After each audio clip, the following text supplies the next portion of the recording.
Bonjour à tous, bienvenue dans ce nouveau tutoriel vidéo de la part d'LTPS. Aujourd'hui, on est sur le logiciel Surpad et on va voir comment réaliser un lever de points. Tout d'abord, 2-3 petits rappels. On a déjà vu comment se connecter à un appareil mobile. Donc là, je suis déjà connecté. Si vous voulez retourner voir la vidéo, elle est dans notre playlist, n'hésitez pas à la consulter. Donc là, je vois en haut à droite, je suis bien en vert.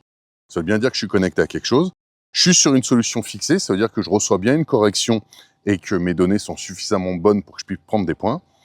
L'âge de la correction, c'est bien toutes les secondes. Je vois âge 1, c'est une seconde, des fois ça passe à 2. Je vois 38 satellites et j'en utilise 29. Donc ça, c'est très très bon. Il nous faut une dizaine de satellites pour que ça fonctionne bien. Si je clique sur l'icône des satellites, je vois que ma solution est bien fixée.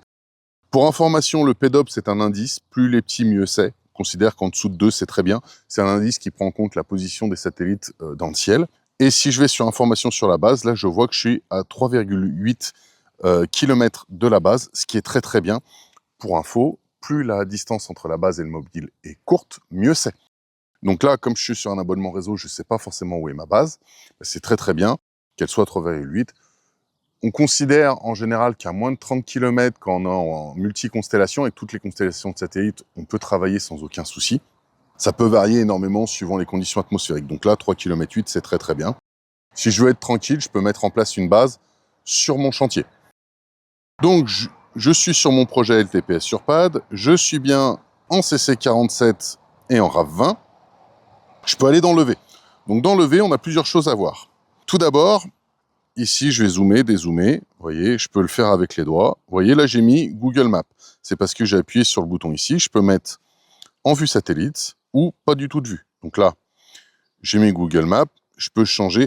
Alors, personnellement, j'aime bien Google Maps. Je peux mettre pas de map. Je peux choisir de la mettre du tout. Élément important, ici, vous voyez, le 2, c'est pour régler la hauteur d'antenne. Donc moi, ma canne, elle est à 2 mètres. Pourquoi je la mets à 2 mètres? Parce que je fais 1,90 m. Si je la mets à 1,60 m, ma tête va masquer une partie des satellites. Donc je perdrai en qualité de réception. Donc autant la mettre à 2 mètres, d'autant plus que j'utilise un GNSS avec un tilt. Donc j'ai pas de difficulté à buller. Si j'ai un doute d'où se mesure la hauteur, je clique ici. Je vois le trait vert correspond à l'endroit à la base du pas de vis de mon GNSS jusqu'à la pointe de ma canne. Il y a 2 mètres. Pensez à vérifier ça, surtout quand vous passez d'un collègue à l'autre, à pas faire d'erreur. Pour information, là aujourd'hui, j'utilise un E300 avec le tilt. Autre option ici, vous voyez, là j'ai désactivé le tilt, là on voit qu'il faut que je bulle, et on voit que l'icône de prise de points a changé. Si je réactive, si jamais j'ai des coupures avec la base, il va falloir que je bouge un peu pour calibrer le tilt, il vous le mettra.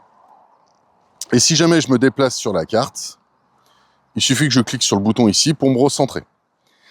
Ici, je peux prendre différents éléments pour le dessin. Là, je suis en point parce qu'on va voir aujourd'hui uniquement la prise de points. On verra les polylignes et les polygones dans une autre vidéo qu'on fera prochainement. Mais on voit que si je veux prendre un carré, je vais prendre les deux angles opposés d'un carré pour dessiner un carré. Rectangle, j'ai deux façons de prendre les rectangles. Je peux faire des segments de ligne. J'ai 3 méthodes pour les cercles. Soit je mets le point et je tape le rayon de mon cercle en chiffres. Soit je mets le point central et je mets un autre point pour déterminer le rayon. Donc là, il me fera un cercle de rayon. Soit je prends 3 points sur la tangente pour déterminer le cercle avec juste des points sur la tangente. Alors, il faut les prendre de manière plutôt opposée. Suivant les cas de figure, tout peut être intéressant. Je peux faire des courbes, je peux faire des arcs. Par défaut, je vais rester en point. On a aussi différentes façons de prendre de points. Les points auto, ça, on fera l'objet d'une autre vidéo. C'est pour prendre des points automatiquement, tous les temps de mètres parcourus, tous les temps de dénivelé parcourus, ou tous les temps de temps. Ça peut être pratique dans certaines utilisations spécifiques. On en fera une vidéo dédiée. Le point de contrôle, c'est très pratique pour déterminer un point de base ou un point de contrôle. C'est-à-dire que c'est un point que je veux qu'il soit mesuré très précisément. Donc, on va demander au GNSS de prendre plusieurs mesures et de les moyenner. Il va faire 10 mesures 2 fois et il va moyenner tout ça. Donc, l'idéal, c'est de se mettre sur un trépied, d'éventuellement désactiver le tilt. Et derrière, ce point va servir pour déterminer une base, par exemple. Point topo, là, je vais vous montrer. Je prends un point, donc je clique là où c'est marqué prêt. Alors, moi, les points, je vais les appeler toujours en numéro, donc 1. Là, c'est pratique si je veux rajouter une photo, si je veux voir tous mes éléments, je revois bien ma hauteur de canne, je peux éventuellement prendre une photo, je peux rajouter un code. Donc là, j'ai juste pris un point. Vous voyez, là, mon point 1 est pris, il est ici. Ça, ça peut être intéressant, mais si on a beaucoup de points à prendre, c'est pas ce qui est le plus efficace.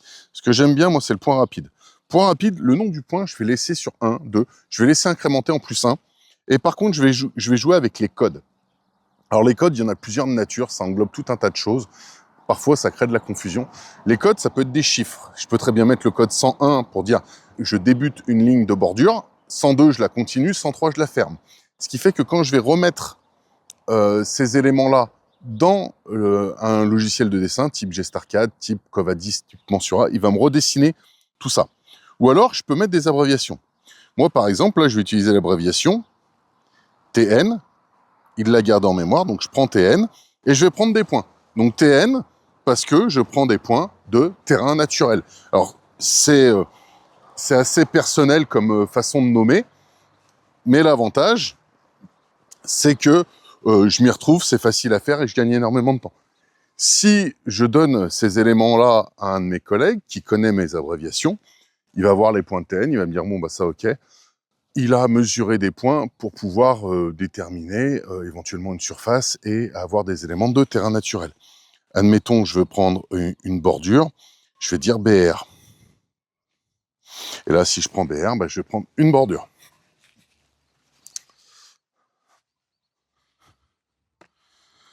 Voilà, et si je vois, je peux venir zoomer. Le point 7, il est là. Et je vais continuer ici. Pour l'exemple, je vais vous montrer, là j'ai une souche coupée devant moi. Je vais la mesurer et je vais faire un cercle. Donc pour faire un cercle, là comme j'ai la souche coupée, je vais faire 2 points, le point central et le rayon. Donc là, je mets ma canne au centre de la souche. Je mets le deuxième point au bord de la souche.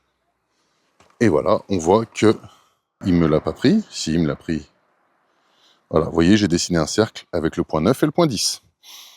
Voilà, j'espère que cette vidéo vous a plu. On se retrouve prochainement pour d'autres vidéos. D'ici là, n'hésitez pas à vous abonner, à nous consulter si vous avez besoin de matériel de topographie, de guidage d'engin. On sera toujours ravis d'échanger avec vous sur le sujet. À très bientôt. Au revoir.